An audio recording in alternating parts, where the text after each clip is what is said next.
So I recently conducted research with IAB, with my company Sonata Insights. It's the second year that we looked at this topic, which is how young consumers feel about AI-generated advertising and comparing that to how ad executives think they feel. In the first year of the research, we found that there was a big gap. We actually called the research the AI ad gap. A big gap in how young people felt. They're much less negative towards advertising generated with AI than ad executives thought they were. So when we did study in year two in late 2025, we actually thought that maybe things would improve.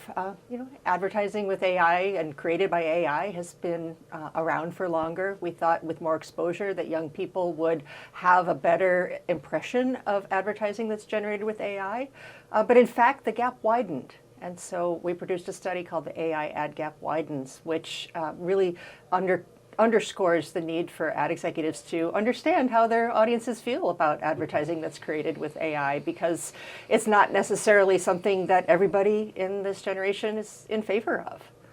So how do people know, how do consumers know what's AI generated and what's not? Good question.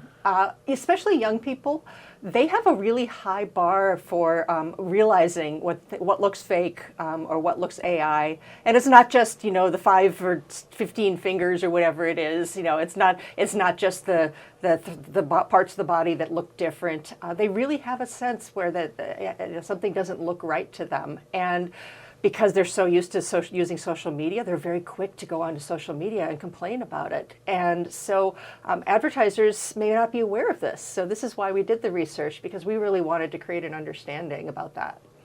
So how should agencies deal with this, this dilemma?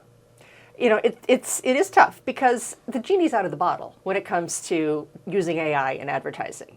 I mean, we've heard about it all day, half a day yesterday, all this morning at IAB. Everybody's talking about how AI is being used in some way in advertising. So it's not like this is going to change.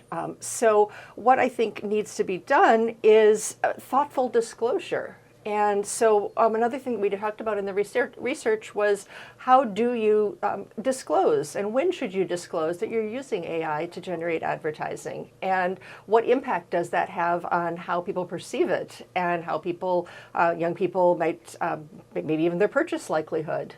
So we looked at some of those factors. So what about disclosure? How does that work? I mean, how do you envision disclosure about AI in advertising? Disclosure, I mean, it is a tough conversation, and I will say, because there's so many different ways that AI can be used, right? You can use AI to generate text. You can use AI to create video, create digital characters or avatars. The entire concept of your ad can be generated with AI. Maybe it's just as simple as a background. So there's all these different levels of AI and disclosure, and what we found in the research was that, in general, the young consumers are in favor of having advertising that's created with AI disclosed, especially when it comes to something that's created with video, something that's created with AI images, or a fully AI-generated ad. And largely, the ad executives who were in the survey also agreed with that. So we do see kind of an industry support for the idea of making it more clear to consumers when AI is being used. But I also recognize that when you use ChatGPT to generate one line of text or change a word or something like that, does that need to be disclosed? I mean, that maybe not necessarily. So Debbie, so you're writing about advertising and AI.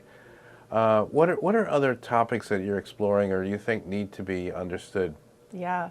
Well, obviously, the consumer perception of AI is something that's a foundation to the research that I do and the writing that I do. So in addition to what I've done with IAB, looking at AI-generated advertising, I'm also tracking how consumers are using AI platforms and how advertisers are starting to place ads in AI platforms like ChatGPT to reach those people. And so I've recently started a new newsletter called the AI Ad Economy on Substack and LinkedIn to explore this rising economy of advertising within AI and what it means for consumers and what it means for advertisers. And ChatGPT is going to have advertising. There's a lot of talk about that. How do you see that developing? It's developing very quickly. I think that advertisers are really champing at the bit to advertise, to be present in ChatGPT. They know that that's what consumers are using, especially young people. They're there, they're researching, they're finding information, they're learning about a product for the first time and then going to purchase it, and all in the same session with ChatGPT. So advertisers realize that this is where they need to be and they want to be. So I think that the advertising business on ChatGPT could stand to become very significant in a very short time.